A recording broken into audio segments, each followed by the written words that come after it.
silver is totally unpredictable. No. You can have a silver squeeze and a few months later, total collapse because the industrial demand disappeared.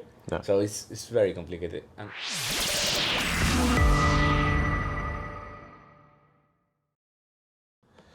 Welcome everybody to a bit of a special episode of SF Live. My name is Kai Hoffmann. I'm the @JRMining guy on Twitter, and I'm here in London, and I'm joined by Adrián Godás, or Yes. Adrian Godas, the Lord Bulldozer, and a bit of an impromptu interview. But we met here during LME week. Lots going on this week here in London, and we just had to sit down and discuss a few things.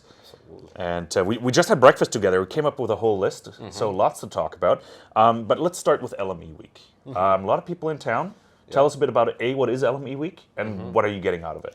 Honestly, I totally forget the whole LME week stuff. I just come for the meetings with people because with the excuse to come to London, with the excuse of LME week, there are a lot of North American guys, especially Canada and US, from New York, that are coming to the city, and so it has been very productive days here in London with a lot of good meetups, discussing about the commodity markets, about mining future, the energy transition. So it has been very intense days. Oh, absolutely. Yeah, just dinner alone yesterday was fantastic. But we've known each other more from the junior mining side. Yeah. So we always talk gold, silver, and mining stocks.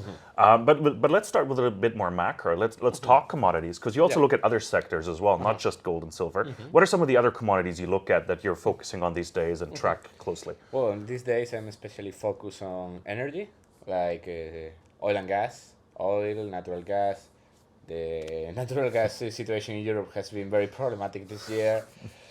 The coal markets, I think they are very interesting. Very interesting. People think it's it's a twilight sector. It's not. The demand is still there, but we have constrained the supply. So I think prices will come down. Well, natural gas prices have dropped off quite a bit already. The coal markets will do the same eventually, but it's not going to be back to such a lower levels as the last few years. So coal markets, the battery metals, obviously everybody loves battery metals nowadays. Lithium, cobalt, copper, nickel. I like to have a very generalistic and holistic approach, looking at the whole commodity sector. And I think they are telling us many interesting things. And according with a lot of people this week here in London, generally the feeling I have is that US is not really such as problematic as people believe, and a recession is not if a recession is happening in US, not be as strong as people believe. Europe is not so bad as people was expecting, because you read some commenters, macro commenters, and was like, no, Europe will be like back to the Weimar era, a total hell. It's obviously decreasing with very bad index numbers, in industrial production numbers and that stuff, but it's not so bad. Well, our gas reserves are full, for example. I think in Germany it's almost more than 95%. So I think 97.5 I read yesterday, actually. Crazy. So. On the other side, I think the problematic thing is China. China is really the problem. Clearly, has been recently the National Congress in China. Did you see the famous video with Xi Jinping and other security guards taking out Hu Jintao? Hu Jintao, one of the former president? That was obviously to send a message. Very symbolic, It's very symbolic. So there are many things changing in China. I think it's bad. And that's my biggest fear by far. Okay. No, and well, even the lockdowns in China are already like having massive ripple effects overall as well. Outputs are down. I just read another. I think it was coal, actually. I might be wrong, but this morning again, outputs are down, exports are down as well. So that could have a massive effect. And supply chains are disrupted worldwide anyway. Yeah, you have disrupted supply chains. You have less commodity demand, housing market is exploding, many real estate promoters are going bankrupt. Yeah. It's a total mess. Yeah, it looks terrible. A lot of problematic. empty houses that are being destroyed because the builders can't sort of service the debt they took on as well. And it's not pretty out there, right? What commodity, while we're on that topic, are you most bullish on? Like if you had to pick one out of the ones you mentioned, oil and gas, coal, lithium, copper. I really like coal for the medium term, but even eventually coal prices will go down and back to the normal. But eventually, I think it's still a very interesting commodity to be invest on. And apart of that, I would say maybe nickel sulfides or oil. Oil. Okay. How do you invest in coal? Like I'm not too familiar with the coal market, but like company-wise, not too many names come to mind. And you don't need many names. I mean, you don't need to like in gold. It's a very deep market. You have very early stage exploration companies, developers in safe jurisdictions in Africa. You have majors, mid tiers. You have a lot of things to invest in gold. But in coal, you can buy just the biggest producers in thermal coal and metallurgical coal, and they are all trading like at 1.5 EBITDA. Seriously? Yeah, okay. They are. I mean, the shareholder returns are nuts right now. I mean, some metallurgical producers in US, and we're talking about Australia and US, not fancy jurisdictions. They are giving, for example, ARC resources in US. They are returning like 6% dividend yield per quarter. I think we were talking about that yesterday at dinner, and it was 15% total year output. It's absolutely amazing. That's crazy. I know Glencore had some issues in Colombia. I just read about this morning with their coal output. Glencore has issues all the time in a mine around the world. It's just too big.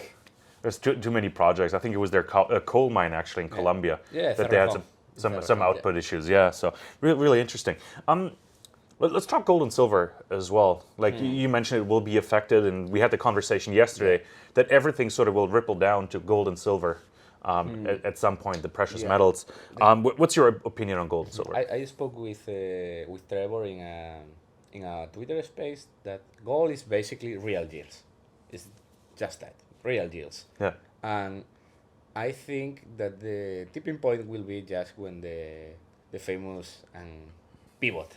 By the Fed. What? I think that will be the key. Once the pivot will be pricing in the market, I don't know when will happen that. December, Q1 next year, Q2, nobody knows. But once it's realized by the market, I think gold will turn. No, it's a US dollar as well. Although I see, like looking, I'm not an expert on it, so I might be wrong, but just looking at the DXY chart, it seems like the US dollar is running out of steam a little bit. I'm not sure what's causing it, but it definitely lost upward momentum. It's I think at 110 right now. That doesn't really matter, but it's sort of plateaued, I think. So it stopped its rally. It's sort of plateaued. It's actually down a little bit. And I was speaking yesterday with Matt Warda.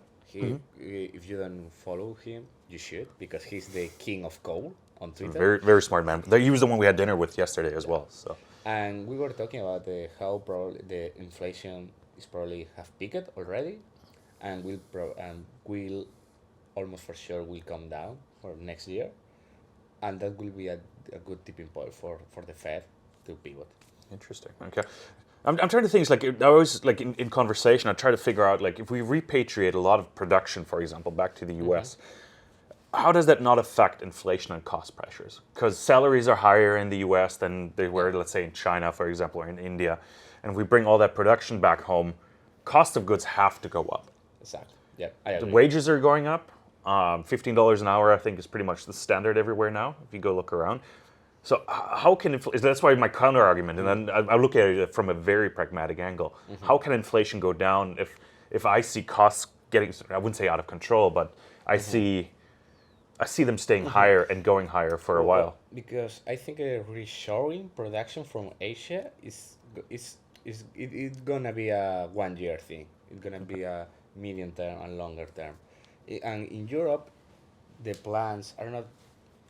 I did an article for a Spanish media blog, and we were talking about Eastern Europe, okay? And reading about preparing that article, I discovered many things. And for example, I read a very interesting study done by a consulting company that the most likely destiny to reshore production from Asia to Europe is Poland. Interesting. Okay. Is the most likely country to put a new factory. Yeah. So it's gonna be a medium-term thing. It's gonna be slowly, and they're gonna try to take advantage of that kind of places, like Eastern Europe. Okay, Romania comes to mind, Bulgaria to a degree. Exactly. Yeah. Interesting. Okay, good point. So you'll see inflation probably dip down and then maybe come up again. And the next year will come down just, I think, by the base effect. Because energy is, since the beginning of the war, many prices shot up and now are coming back to the normal. So just for the base effect, I think it's going to rationalize next year. Yeah. Like we've sort of pivoted and like sort of going around in I don't know, not a straight line in our conversation, but we came from the gold and silver aspect and just sort of coming back to it. Like we're trading at $16.50 an ounce right now. You see that price range sort of, because you called the bottom at 16, I think it was 16.80 when I had you on the podcast a while ago. Yeah, and we broke that level now, but it held for like almost a year and a half.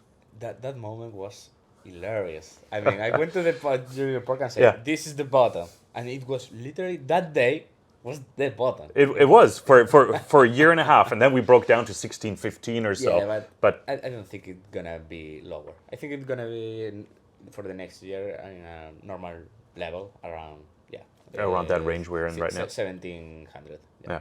How about silver? No, I don't know, because silver is totally unpredictable. No. You can have a silver squeeze as a few months later, total collapse because the industrial demand disappeared. No. So it's very complicated. And honestly, I think that silver is the most difficult commodity to predict, in my opinion. There's the YouTube title right there. Because it's mainly industrial demand, many small uses, but define if there is oversupply or deficit in a year is the investment demand. No. So it's as a reserve value. So it's a very complicated commodity. Yeah, it depends. Like if you believe solar panel production, apparently, like if you go to two-sided solar panels, silver use will go explode. But the reality is that demand in solar panels is coming down. The silver demand on solar panels, because they are being substituted by other commodities like tin. Yeah. So silver is mostly about narratives. Yeah. Interesting.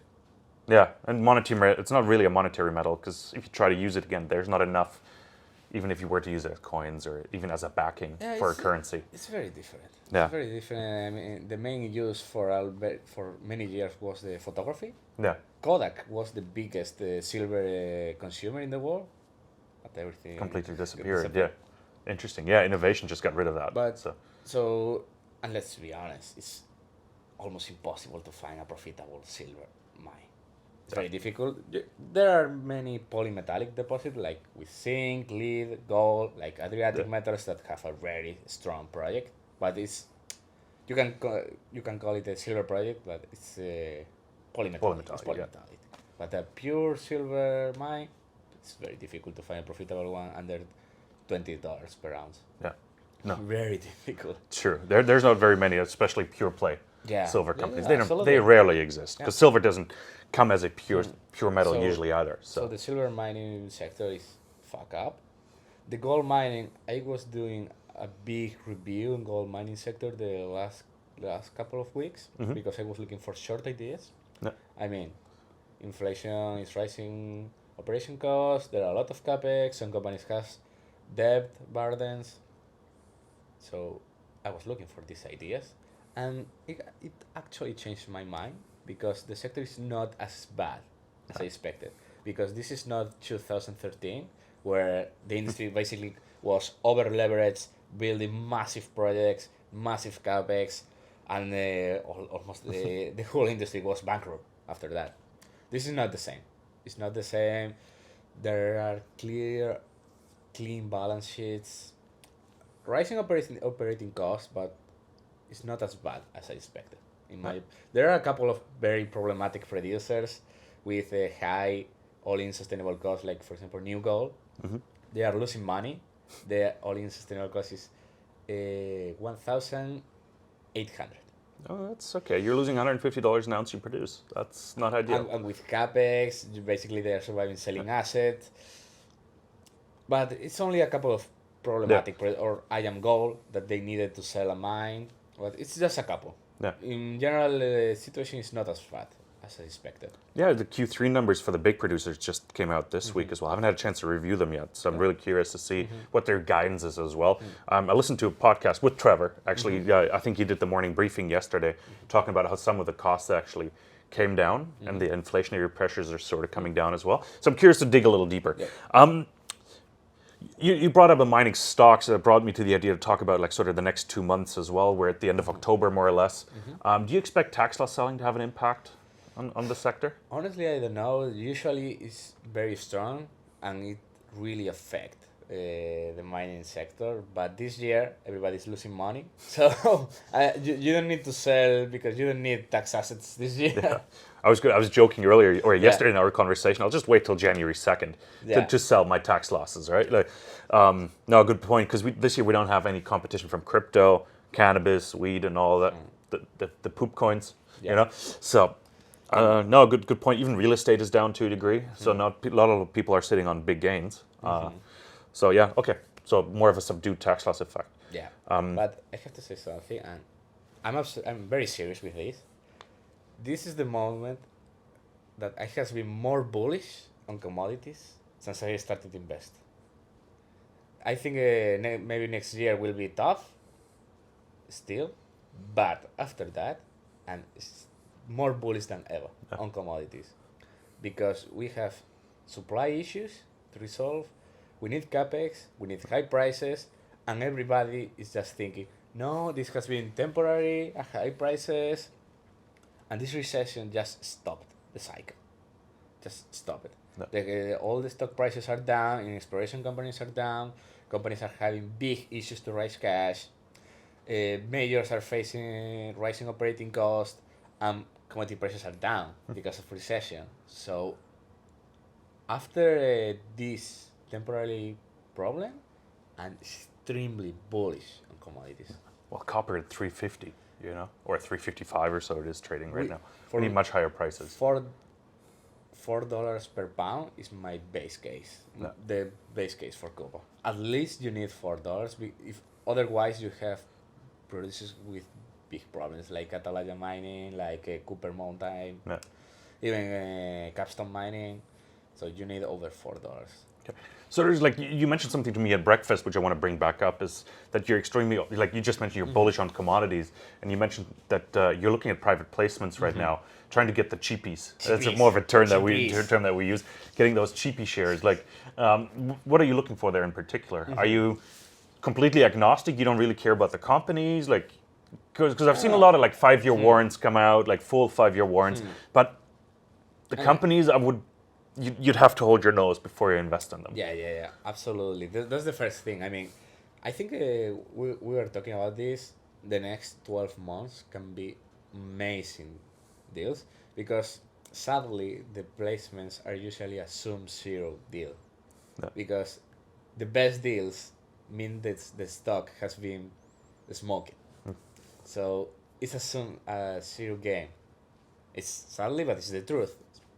So I think the next 12 months, we're going to see amazing deals coming to the market, basically because they have no other option. They need the cash, and they have to rise and maybe price it at minus 20% at current price. So I think there are going to be amazing opportunities, but not being agnostic, just buying any crap, any warrant. But you can pick great management with great assets at very low valuation and grab a warrant. To give that leverage on the upside. So I'm very pumped up. Honestly, as I say, I think the next 12 years, 12 years not, hopefully, 12 months gonna be tough. But after that, I'm very bullish, so I have a lot of cash, and I'm gonna take many interesting placements and be heavily invest in commodities for the 24, 25. I spoke with Rick Rule in New Orleans about 10 days ago, and it doesn't seem like prices are cheap enough yet because he's been rejected with his offers for private placements. I know he's a bit of a shark when it comes to financings, investing, like he wants a full warrant, ideally 5 years, but companies have turned him down. So some of the silver companies have turned him down because his money was not expensive enough for them or cheap enough. So depending on the case, let's see. But on what I have seen the last few months, the thing is almost so bad as in March 2020 during the COVID crisis. As much as bad. I mean, the only moments in the last 4 years, the only moment that I have seen reprice in private placements, it's 50 cents, and they have no demand, so they have to reprice at 40 cents. I have only seen that in March 2020 and the last 3 months. Yeah, there's been quite a few repricings. Yeah, I have seen many. I saw one in a small teen company. They did one at 16 cents, and they had to reprice at 10 cents. Yeah, it's nuts. It's a third lower. That's crazy. It's absolutely nuts. So the thing is bad, but as I say, if you can take the advantage, it's amazing deal for you. Well, there's a saying, like, let's switch topics for a second. Let's sort of put a bow around that. But switching topics, momentum, like when there's a bear market, there's got to be a bull market somewhere, right? And we've been chatting earlier, you mentioned lithium is in a massive bubble right now, you're saying. Like, what led you to say that, like, when we chatted, and why is it a bubble? Yeah, for me, it's absolutely obviously.